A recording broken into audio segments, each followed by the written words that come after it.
I low-key forgot I had an intro, but let's do this, boys.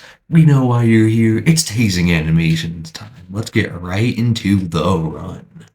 Yeah, I'm playing as a woman because Vanessa's a woman last time I checked. I was too lazy to plan a build, so I just got one off the internet, and these were the stats. I don't even know what weapon they're trying to prioritize with this, but let's do this. The normal start to a Fallout 4 run, nuclear annihilation, going to the vault, turning into a popsicle, and then hopping right out. That's just how it is in the Fallout 4 life. Now, Vanessa's a security guard in the FNAF universe, so what I decided to do is I'm like, security guards have basic pistols, so I'm like, I'll just do a pistol VATS build. That should be pretty fun. And oh yeah, it was. That's from future me.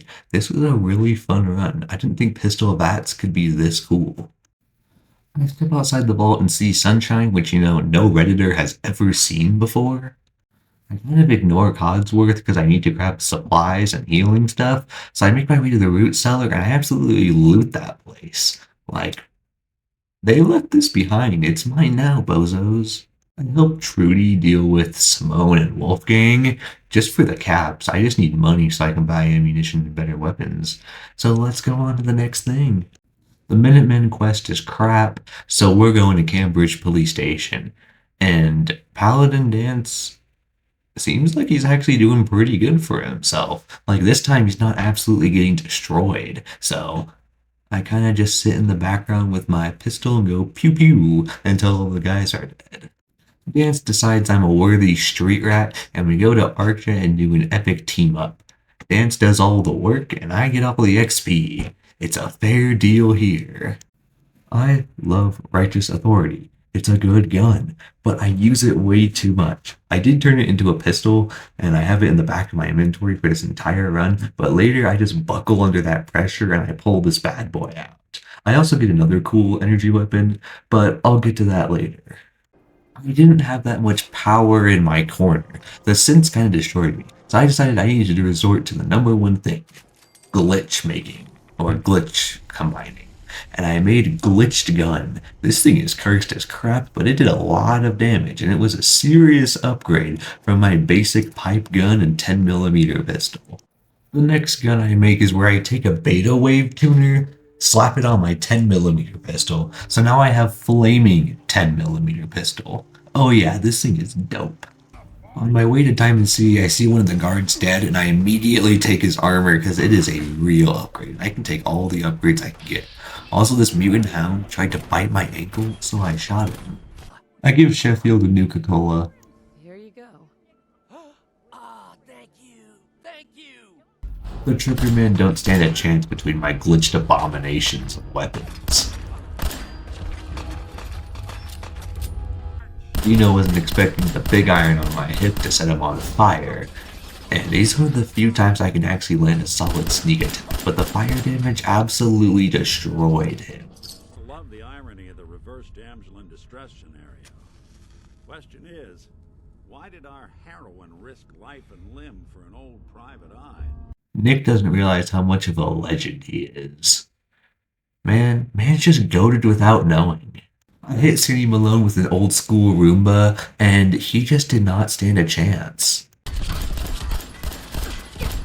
Nick doesn't really seem concerned that I just gunned down Skinny Malone with a frag mine, but he's like, I need your full backstory. I give him my backstory, and then we go loot a man's house. Man, I just love the Fallout games. This man was in fact Mr. Kellogg Cornflakes, and dog meat is able to easily pick up on his scent, but I'm going to ignore dog meat for now. I got some other stuff I need to attend to. I need some more levels, so I go and help Gravy. And, these are the level 1 raiders, so my flame gun easily tears through them. Preston tells me a sob story how he hasn't lived close enough to an In-N-Out, but he's like, that doesn't really matter. I need you to go grab the power armor and the minigun and go wreck the nerds outside. And I'm like, I'll go wreck the nerds outside, but who needs power armor and a minigun when you have glitched weapons? No, you can't just use glitched weapons to fight the Deathclaw. My pistol goes beyond. I tell Preston to try Chick-fil-A, but he's kinda on edge. But anyways, he pays me caps for saving him and his squad, and I'm about on my way, hitting the road. I'll say it before and I'll say it again. Fallout DLC kinda overpowered. In New Vegas, you got good old Lonesome Road, and I gotta say, in Fallout 4, if you have problems, go to Far Harbor. Far Harbor, baby, solves all your problems. I came to Far Harbor for literally only one reason, and that was to get like 2 or 3 levels, because I was feeling a little underpowered even with all my glitched weapons. And literally right as I step off the boat, oh, that's a free level up, let's freaking go. I cleared out some buildings, did a couple quests. I didn't finish the DLC or grab the Marine combat armor, but I still got pretty good stuff from here. Mainly just experience though, and a lot of good stuff to sell. Well, Cheech and Chong are my favorite stoners, but Cricket seems to be my favorite gun addict. I think Cricket's from Texas, but I'm not exactly sure. But anyways, I picked up this OP pipe rifle that can somehow do like 70 damage, and that's like 60 more than my other pipe rifle. But anyways, it's overpowered, and I let this gun carry me for the rest of the game. This is probably the fastest I've been to Fort Hagen in any one of my videos. My clips might be out of order, but if they are, that would be freaking hilarious, and you guys get to roast me in the comments. After playing Fallout 4 so many times, the best way to get inside Fort Hagen is taking the roof access. If you don't agree with me, type your comment in the comments, and I don't think you'll see it there next time. I won't remove it, but it just won't be there. Someone else will take care of it.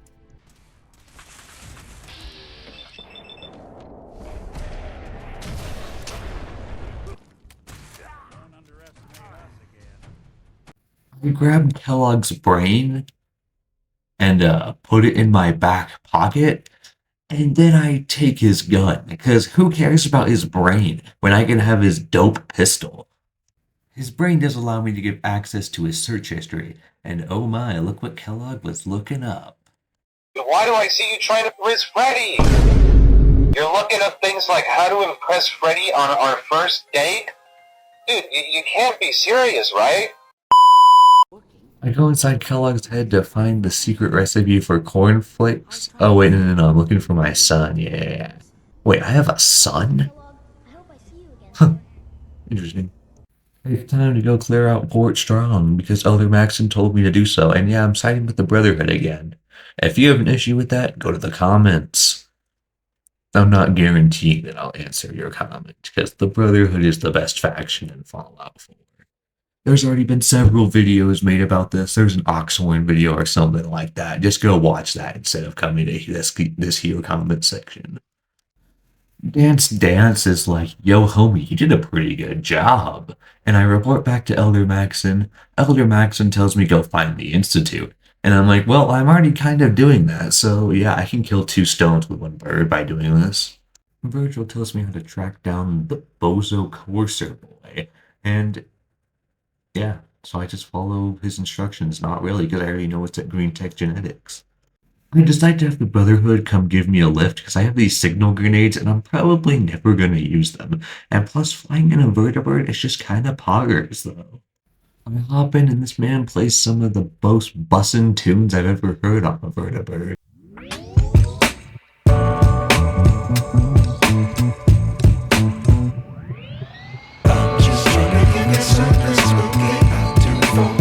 Good old Green Tech Genetics. I really don't like this place. This and like the nuclear option is one of the few times my computer actually lags while running Fallout 4.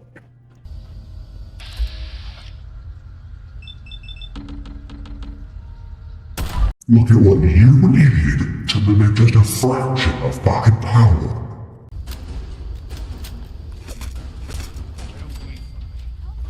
The Railroad needs a lesson about secure passwords, because your faction name as a password is not secure at all. I canceled the Railroad on Twitter because I already knew the Brotherhood was going to ask me to do it anyways. I hacked the computer and get the Courser chip thing decoded. That was pretty easy, actually. I don't know why Tinker Tom has to do it when I can just do it myself. I built the teleporter real quick because I kind of already gathered all the supplies from like turrets and other things. And Elder Maxon just watches me while I do this, and then he's just like, yeah, we can risk this person's entire life to go inside the Institute and use a teleporter that no one actually knows if it will actually work or not. That sounds like a great idea. Man, Elder Maxon broke so many OSHA codes right here, but I know OSHA doesn't exist in the Fallout universe.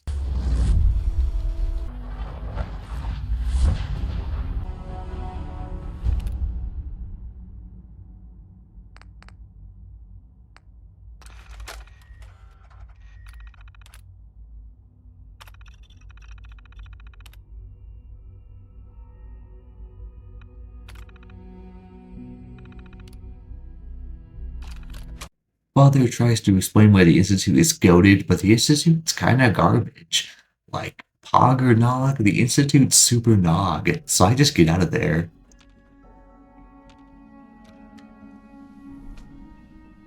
I totally forgot about Dr. Lee, but good thing good old Todd Howard gave me a backup plan just in case something like this happened.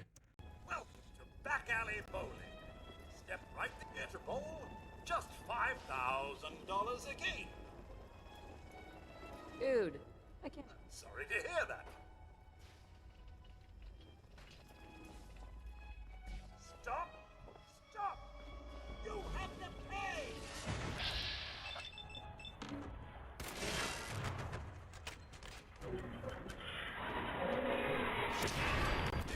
I locate Dr. Skara and tell her some random mumbo jumbo that Elder Maxon told me to tell her, and she was suddenly convinced that joining the Brotherhood would be a good option.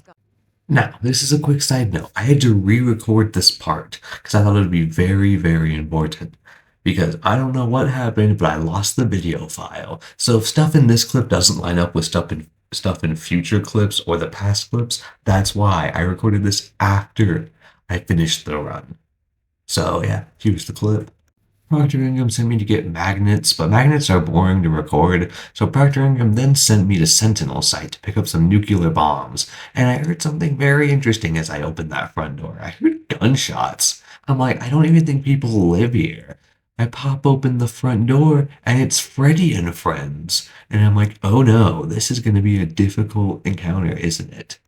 I put down Chica first as she was the weakest of the bunch, but remember, these are all legendary enemies.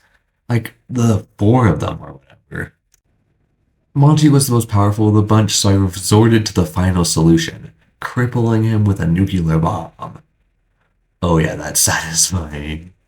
This is an editor's note. The first time I did this, I killed Monty with a pistol, and I didn't want to do it again. So now you guys get to watch the coolness of Monty Biganti getting shot with a nuke. And make sure to clip that, because that is very funny.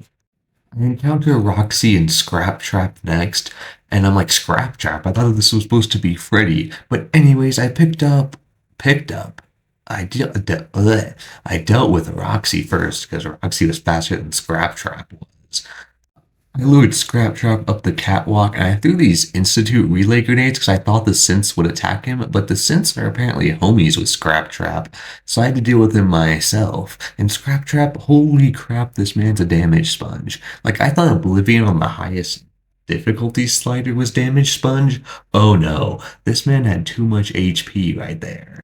I was about to kill Scrap Trap, but then Lazy Gaming appeared and took the kill. Like, bro. Dance as a synth. And the railroad won't be an issue, because they're all gone. Me and Procter Ingram fly to Mass Fusion, quickly nab the beryllium agitator, and get out of there before a synth can call us stupid. I follow Liberty Prime, and he absolutely annihilates everything in his path because he's absolutely goated. And he decides to destroy the ground outside CIT so me, Elder Maxon, and the homies can jump right in. I then blew up the Institute like how I blew up Megaton. And yes, this does prove that you can in fact beat Fallout 4 as Vanessa. This was a pretty fun run. Yeah, pretty fire. If you like content like this, hit that subscribe button, like, comment, and yeah, this has been Tasing Animations, and I'm out. Goodbye.